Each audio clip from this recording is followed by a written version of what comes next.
My name is Rick Renner, and this is March 7th. And our gem today is called Don't Drop Out of Church.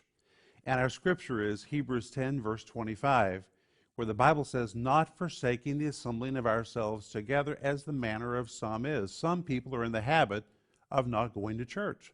Why do people stop going to church? Well, the answer is in this verse, in the word forsaking, which in Greek is a very long Greek word.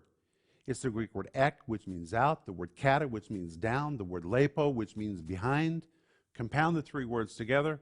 It's translated forsaking, but it really tells us why people stop going to church. First, lepo, they feel behind everybody else, like they're never going to get their victory. Kata, because of that, they feel very down emotionally. In fact, they're so down they just give up, they give out. That's the word ek. In the moment when they really need encouragement, that's when they stop going to church. They feel behind, they're down, and they're out about it, so they stop going to church. Don't let that be you. When you feel weak, that's when you need to go to church. You'll find strength there. That's what I want you to think about today.